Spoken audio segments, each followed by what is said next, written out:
Perfect. Thank you all for hanging in there. I went to another office, so that's why the backdrop has changed. Mary and I are going to be sharing her office on this one, so we really appreciate you guys hanging in there. So to get started, I'm just going to say good morning, good afternoon, and good evening, everyone. And thank you for being with us today, and thank you for your patience getting this thing going. We also want to thank the United States Agency for International Development, the Feed the Future Soybean Innovation Lab, or SIL, and the ADM Institute for the Prevention of Postharvest Loss for their support that made this research possible. So we're going to be talking today about SIL's efforts to promote gender equity and ownership, and we're focusing our talk today on our evaluation of women-led thresher groups in rural Ghana in 2019. So before I jump in, I want to introduce everyone. I'm Dr. Kathleen Ragsdale, and I lead SIL's Gender Impacts Research Arm, and I'm a research professor at Mississippi State University's Social Science Research Center, or the SSRC. Mary Reed Wahidi co-leads the Gender Impacts Research Arm and is an assistant research professor at the SSRC. And Robert Kobila is a PhD candidate of sociology and is supported by SIL's Gender Impacts Research Program at the SSRC. So prior to joining us at Mississippi State University, Robert worked in Ghana with Catholic Relief Services, which is where I met him, and then prior to that with MEDA. So our webinar today is going to be discussing what are the benefits of gender equity and ownership in agriculture. So USAID holds that by providing women farmers with the same access to land, new technologies, and capital that men have, we can increase crop yields by as much as 30%. So this goal is important because it can help feed a global population that is estimated to reach 10 billion by 2050.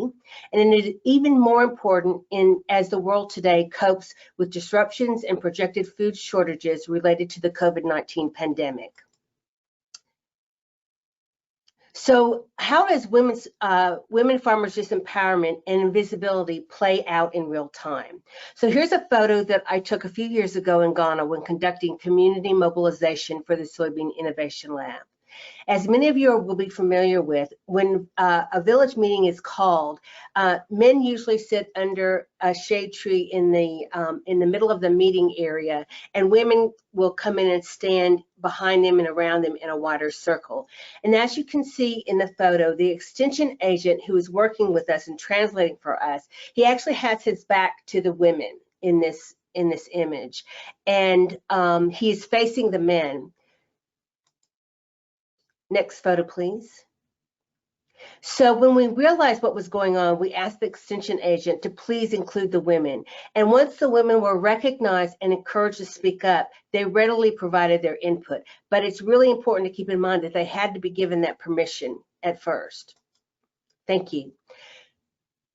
And we can go to the next one. Thank you so much. So today we're going to be discussing results from the Women's Thresher Project evaluation, where we were exploring the benefits and challenges of women-led thresher microenterprises in rural Ghana. Could you click through the next one? Thank you. And then you can go ahead and do the next one also. So thanks. So Dr. Carrie Clark at University of Missouri led the project, and I also served as PI on the project.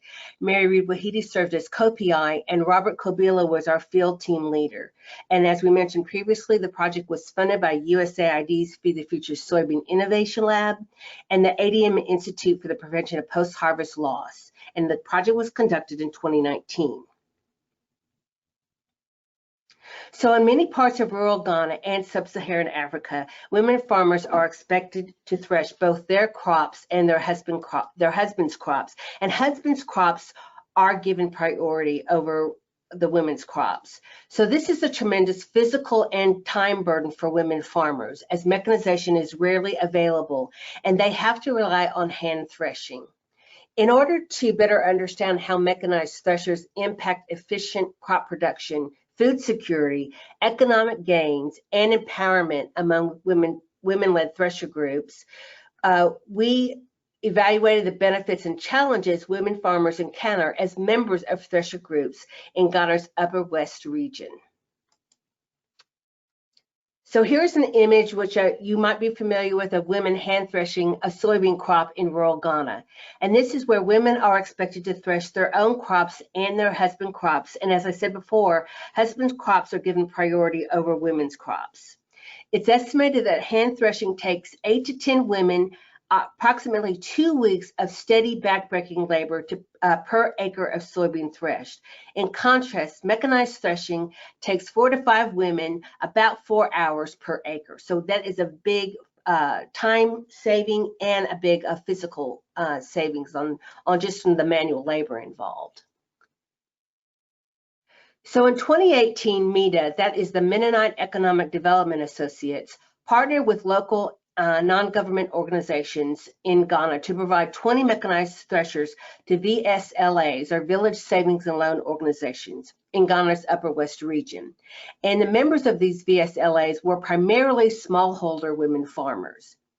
The VSLA model, which was first implemented in Niger by CARE in 1991, has been successfully implemented worldwide and is defined as an informal, self-managed group of 15 to 25 people, normally women, who save together and can access small loans from those savings.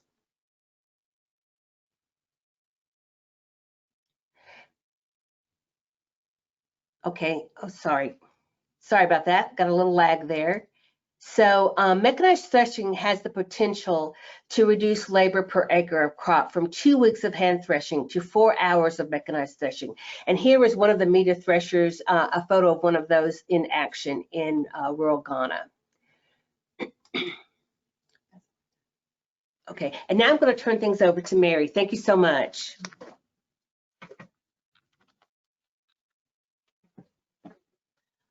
Thank you, Kathleen. And thanks everybody for sticking with us. You never know what's going to happen during the COVID days. So in December of 2019, we explored the benefits and challenges of machinery sharing by conducting 15 focus group discussions among 128 women farmers. To be eligible to participate, women had to be members of women-led thresher groups that had received a MEDA thresher in 2018. And we focused on answering the question, what constitutes a successful women-led thresher group? We looked at success from a variety of angles, including increasing women's production, food security, and empowerment, and also reducing the labor of women and children. So what does constitute a successful women's thresher group? Our results indicated several key factors, including that members financially benefit from increased income from providing thresher services and increased profit from higher yields and or higher quality of crops through using the mechanical thresher. Also, the labor burdens are reduced. This includes physical labor and time burdens. The group also implements an effective thresher ownership model. They have an effective thresher service fee scheme, and they keep good records of their profits and their payouts. The group also implements an effective thresher ownership model, which includes employing safe thresher operator practices, having a regular thresher maintenance strategy, and keeping good operations and maintenance records. And finally, the group has a sustainability and expansion plan beyond their current thresher. We also identified a number of specific successes associated with being a member of a successful women's thresher group. The ones that we're going to highlight today include increased food security for households, increased women's empowerment and visibility as economic actors, reductions in women's and children's labor, and increased economic security for women.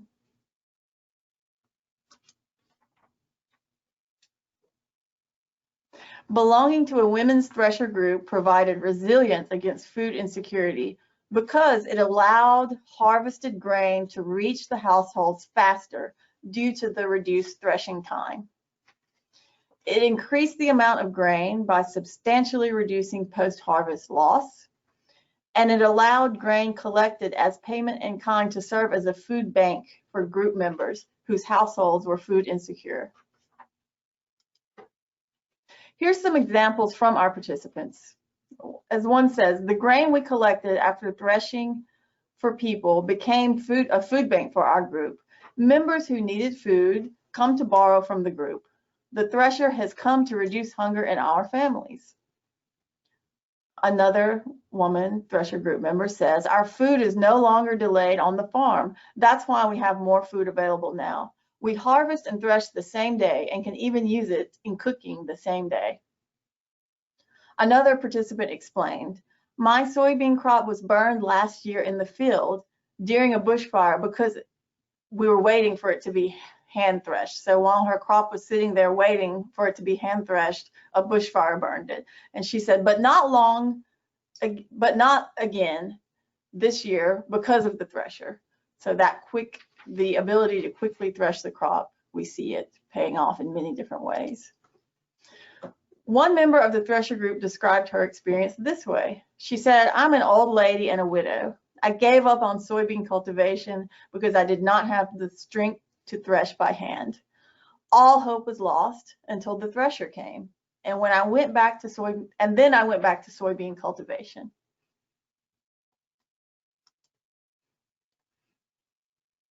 So belonging to a women's thresher group also increased women's empowerment and visibility as economic actors within their community, because men recognized that the women's group controlled a valuable resource, the mechanized thresher. And men were willing to engage women in respectful dialogue on how they could access the women's thresher services. As our participants explained, the men in our community have seen our importance, and they can't believe we have a thresher to ourselves. When they want to use our thresher, they come and we negotiate in a meeting. Women now have respect in this community. No woman is begging any man to come thresh her soybeans. We are happy about that. And returning to the images Kathleen showed you earlier, increasing women's empowerment and visibility as economic actors within this community, within their community, helps them get from this to this. So where men are willing to engage women in respectful dialogue on how they could access the women's thresher services, and women became more empowered and more visible as economic actors because they controlled a valuable resource. And now I'm going to turn things over to Robert.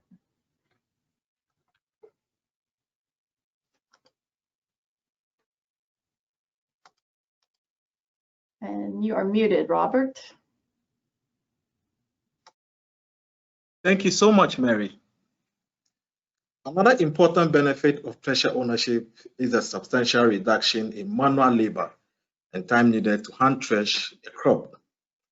Participants report that the reduction in manual labor reduced dependence on child labor.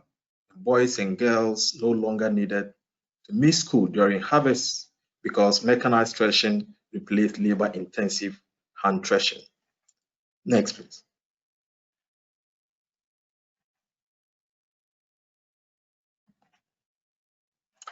As some of our participants noted, the thresher has brought relief to women. For the first time in my life, I finished my farm before my husband, and we no longer manually thresh again. See my palm this year, basically showing to us how smooth her hands were for that season. Another participant noted, the reduced labor is the most important change for us. The mechanized thresher has shortened the harvesting season, and we have time to do other things at home. Here is a photo of children threshing soybeans in rural Ghana, where boys and girls are often pulled out of school at harvest to assist with the labor-intensive demand of hand threshing. Here is another photo of rural women in rural Ghana working with their children to clean chaff from hand-threshed soya beans. Next, please. Our results highlight direct and indirect economic impact of threshers on project beneficiaries and their household. We found that thresher benefit cuts across the value chain and include increased access to credit and lending because groups now had multiple income sources, increased market value of farm produce because their produce now met required standards both from local and bulk buyers, reduced costs of threshing, improved grain quality, reduced post-harvest loss, reduced intensive manual labor, reduced time engaged in threshing, and increased ease in selling mechanically threshed crops. Next, please. From our evaluation, we found that 58% reported that they no longer needed cash to pay for threshing services. Farmers had a choice of paying for thresher services in kind or in cash.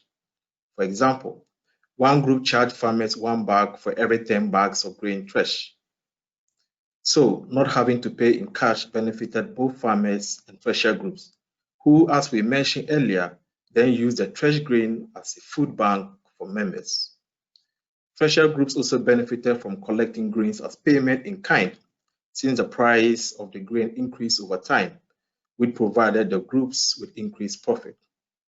We also found that 61% reported better prices for their mechanically threshed crops, and 55% reported an increase in cash on hand and access to credit.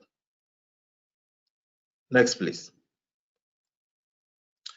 Our preliminary results from the Women Thresher Project evaluation suggest that when adequately supported with even a modest training program, such as provided to the MEDA thresher groups we evaluated, smallholder women farmers with little formal education can profitably provide mechanized thresher services to other rural farmers, and they can simultaneously increase crop production for both household consumption and income generation among vulnerable community members. By significantly reducing the time and labor necessary to thresh a field, mechanized threshing is a clear opportunity to boost productivity among smallholder farmers of both gender. We anticipate that this evaluation will help guide SIL development of best practices and recommendations to increase participation across sub-Saharan Africa among women-led groups in providing mechanized thresher services, and among women farmers in increasing access to mechanized thresher services. Next, please. The global benefit of gender equity we anticipate include an increased chance for sustained agricultural impact, and increased agricultural productivity, which leads to improved economic outcomes, and it contributes to the sustainable development goals. Gender equity also directly benefits your work because gender responsiveness is mandated by cutting-edge donors such as the USAID, CGR, and the Bill and Melinda Gates Foundation. And also, most importantly, it produces rich data and publications. In closing, CGR, the world's largest global agricultural network, holds that agriculture is underperforming because of women's unequal access to land, fertilizer, technology, extension, and credit. At the same time, agriculture also faces formidable challenges from increased food demand to climate change impact. And closing these gender gaps will be good for both women and for agriculture. That will be all from me. I'll turn over to Courtney. Thank you.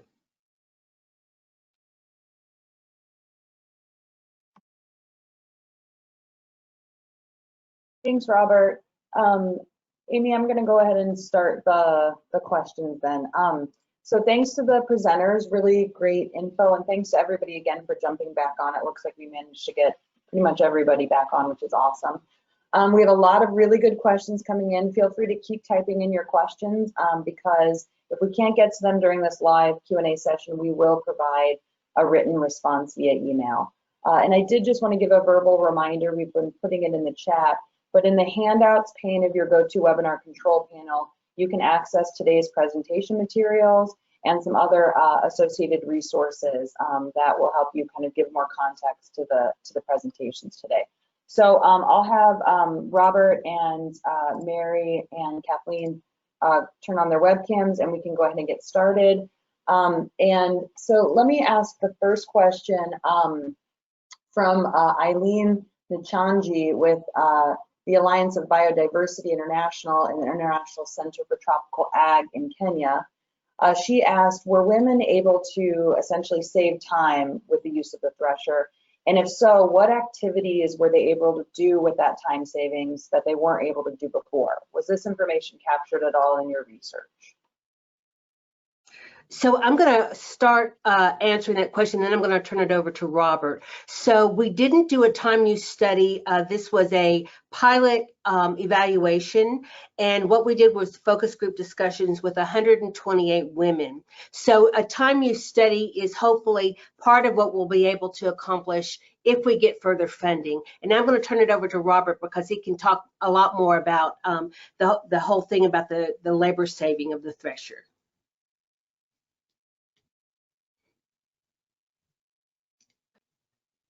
Thank you, Kathleen. If you look at the threshing season, especially for women, they often would not get the kind of support a man would get. A woman's farm is considered as not labor intensive. So often it is only the woman who works on her farm. We pose questions like, how long would it take you to thresh your 1 acre farm? And across all the groups, they estimated between 7 days and 14 days. We pose the same question with a mechanized thresher, how long would it take you? And they tell you an average of 4 hours. So comparing 14 days averagely to the 4 hours within a day, there was a clear cut in time reduced for the women. So just from those responses, you could tell that there was, aside even the associated costs with mechanized threshing, they look at a number of days to hire labor and having to feed them on daily basis, and even having to go to men on daily basis in order to get them to continuously support you throughout the whole 1 week was a lot of time for these women. And clearly from their own testimonies, you could tell that there has been a reduction in time spent in threshing when they had access to mechanized threshers. Great, thank you. And I will ask if we can keep the responses as brief as possible, just because there's a lot of questions coming in. So another question. You know, you're talking to social scientists, right? I know, I understand. I can only plead, yeah.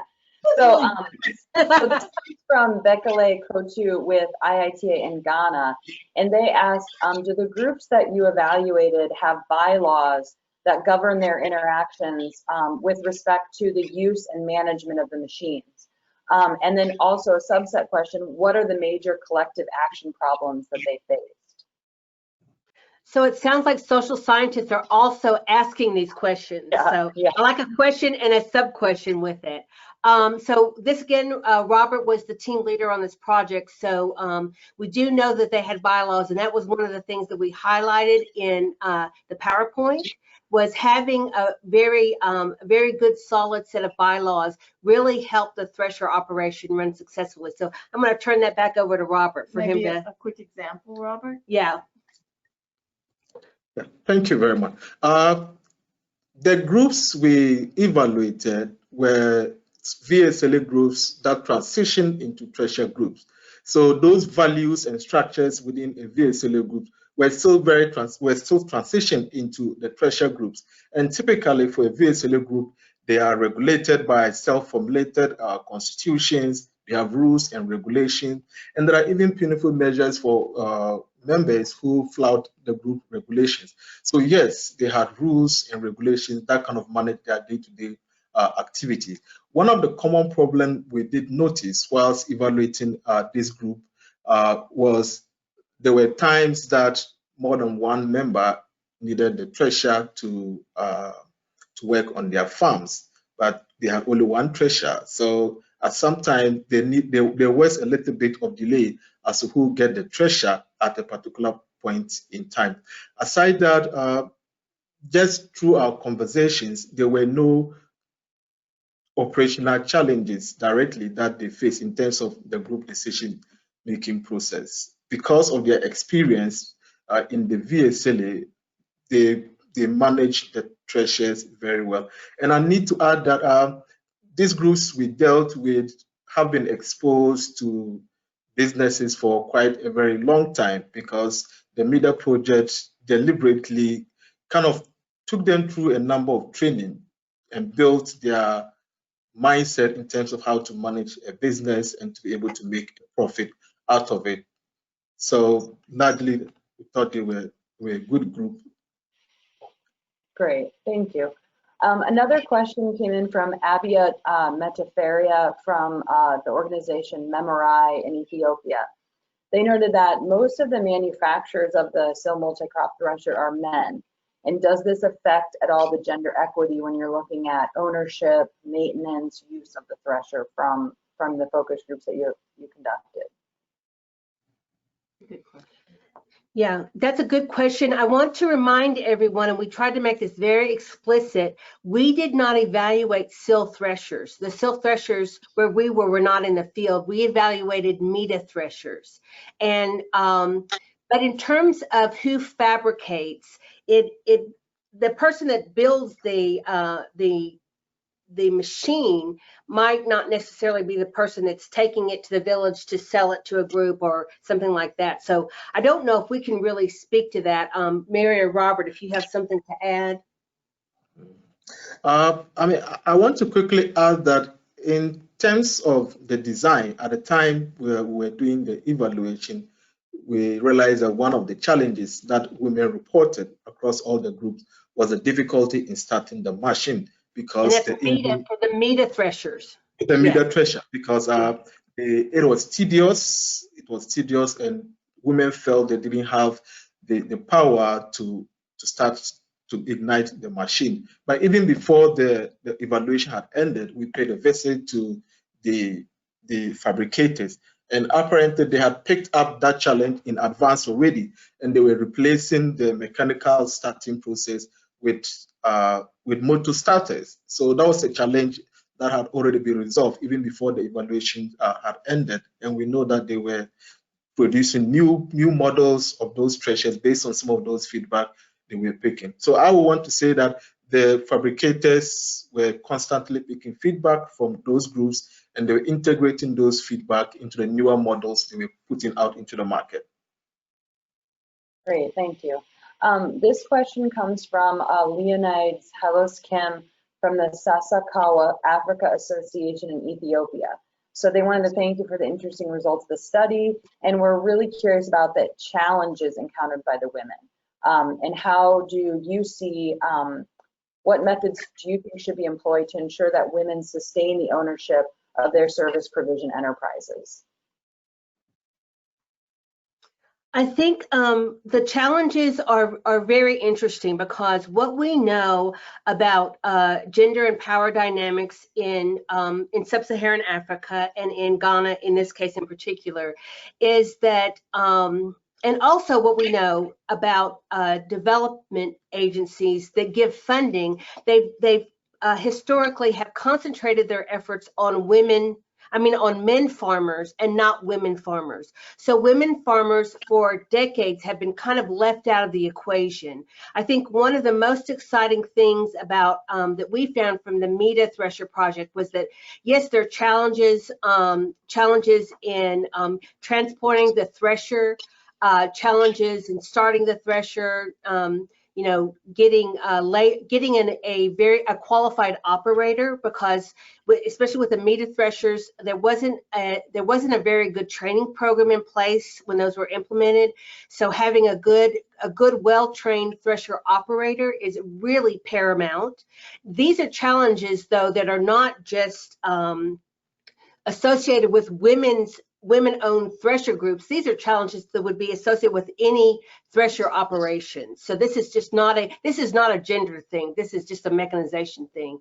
And Right. what I think is very important and valuable is that women were actually profiting and doing quite well. And there were a lot of the benefits that we didn't even realize. Like, we did not realize that these that the threshers would be used, the product that they, the profits will be used as a food bank for the group. I mean, that is a really, really important finding, and we're really excited about that. So I'm going to let Robert and Mary add anything.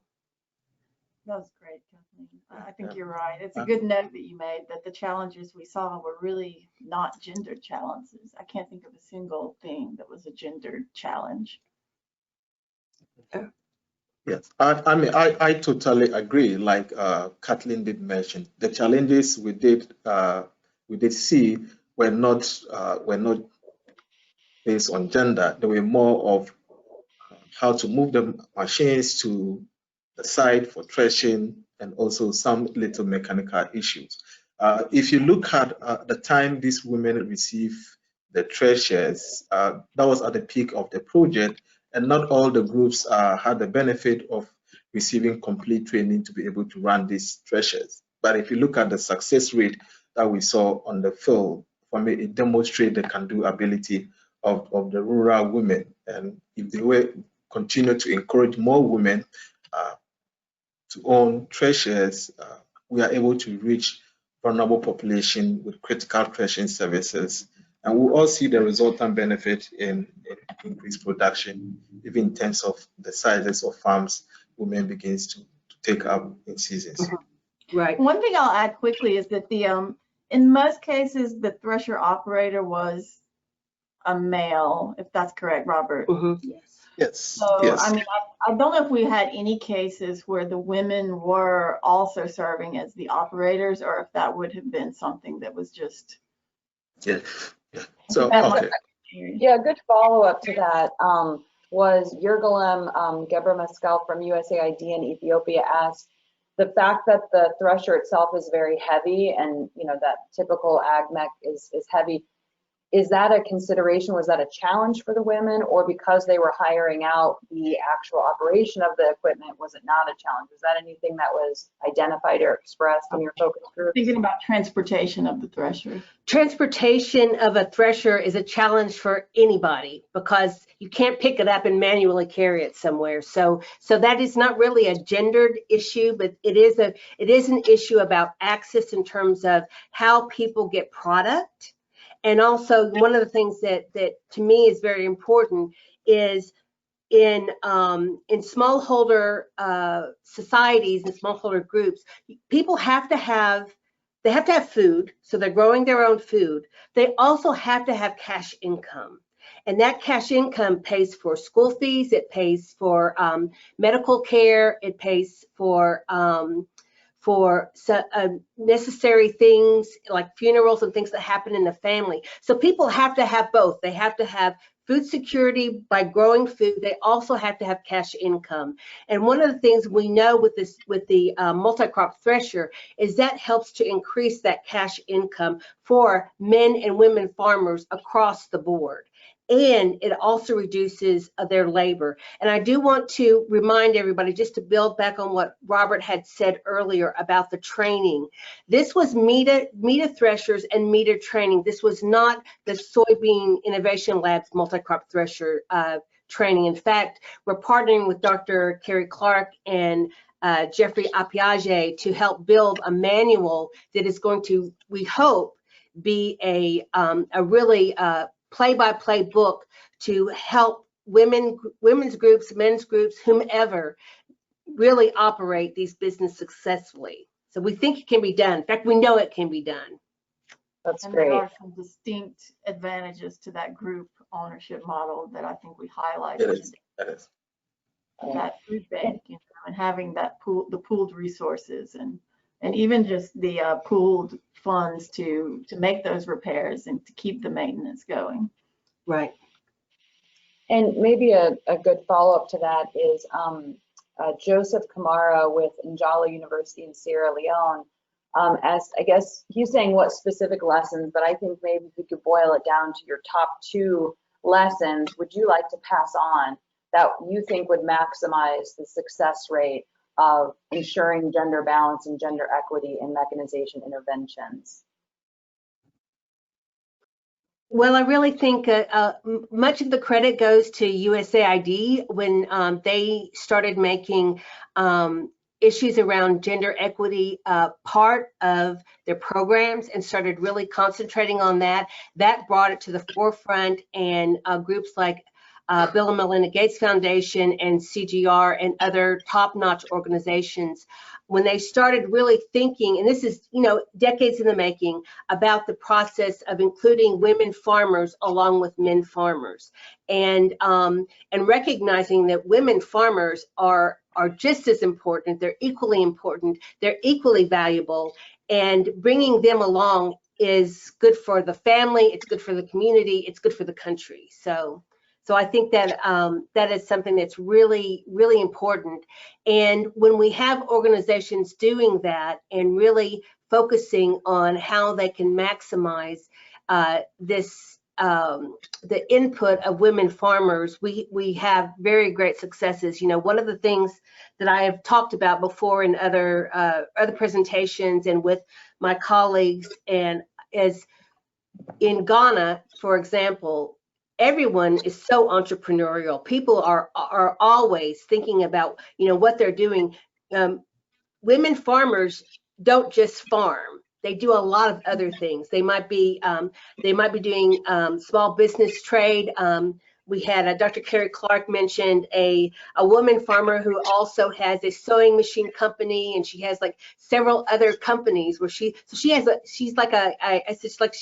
CEO of a multinational in microcosm, and so making sure that women are having the same access as men is just really paramount. Absolutely. Yeah. You took mine. You took my lesson, but essentially it's that getting those resources, getting them in the hands of women is really the biggest thing. And once you do that, just, you know, it's amazing what can be done. And I think we gave a small example of that today, but you've got to make sure that they're being channeled in that direction and that women are not overlooked. Some of the lessons that we did see was that women's absence in the service provisions in the value chain were not because of lack of interest. It was just because they didn't have the financial capacity to be able to do that. So when you bring together women who in our communities we see as vulnerable to own such an important asset, we tend to be able to touch many more vulnerable women and give them access to such critical services.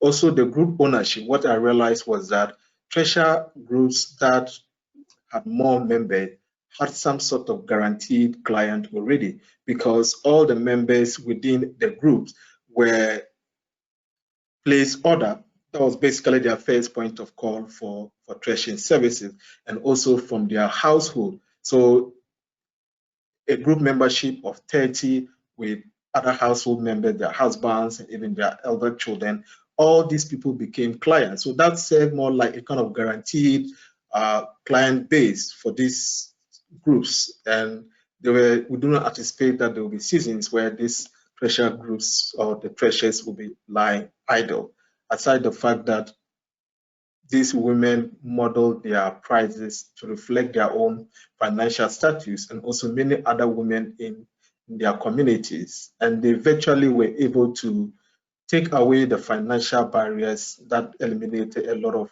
vulnerable groups from accessing threshers.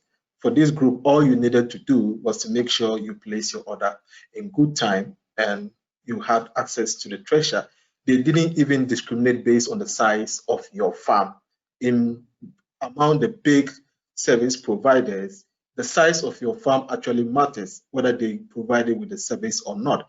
If I have a 10-acre farm and you have a 1-acre farm, which is likely to be a woman, and you come to me, even if the 10-acre farm owner, who is likely to be a man, should come even at the last minute, they are going to abandon the 1-acre farm and they go to the 10-acre farm because that they prioritize profit first, and they go to the 10-acre, and that is where they make the money. And these are some of the reasons why the big businesses continue to exclude women, because they are profit driven. We saw the opposite of that among the thresher groups that we work with, where they were serving themselves and other women like themselves. And the impact, we could see that across the entire household. We also saw a significant number of men who were within those households also accessing the thresher services. So the trickle-down effect goes beyond just what we are seeing in terms of the profit.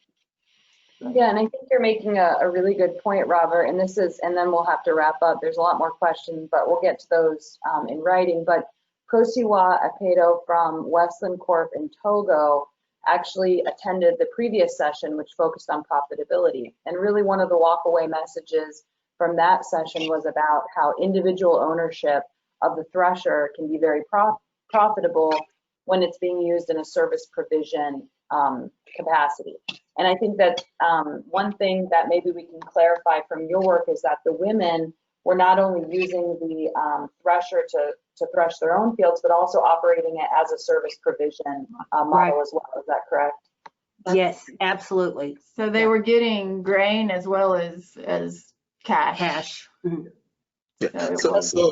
Yeah. And the benefits, you always have to look at them from both ends, because, and kind of like putting back what Robert was saying, it's that it's almost like a community business model. So instead of trying to make the big profit, you're thinking more about community level profit and gain. And that comes from, you need to get your own soy threshed. You need to have your own crops threshed, but also you need to make money and you need to have access to food. And so they were covering all of those different needs across the board with this.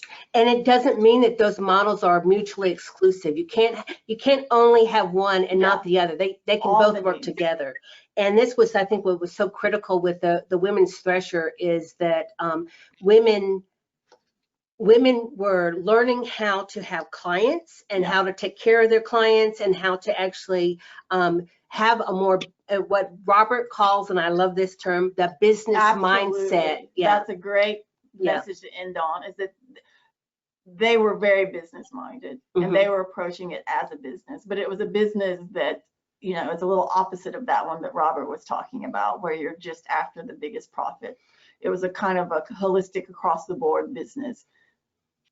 Yeah, I think that's maybe a nice overlap to highlight and to conclude on, is that while there's different models of the provision, whether it's individual ownership or cooperative ownership, it is a profitable business. It is a profitable enterprise. So I think we have to wrap up here. We're at the top of the hour. Thanks everyone for all the wonderful questions. Thanks so much to the panelists for your really insightful responses.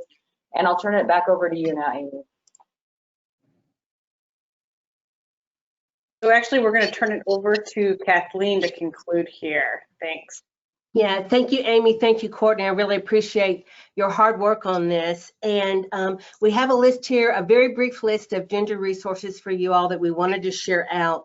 I also want to remind everyone, if you are interested in these materials, please download them now, because as soon as this webinar ends, they actually won't be available. But we will get to those questions as soon as we can and try to get all of those questions answered that we can.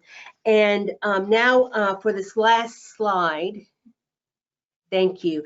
If you would, guys, please take the exit survey, and this is really important because this will help us do a better webinar in the future.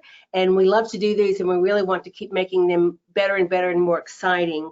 And we also want to again thank you for being with us today, for bearing with us with the technical glitches at the beginning, and to look for a link to the webinar recording that will be sent to you shortly. So I appreciate everyone, and Mary says thank you, Thanks, everybody. and Robert says thank you. So take care.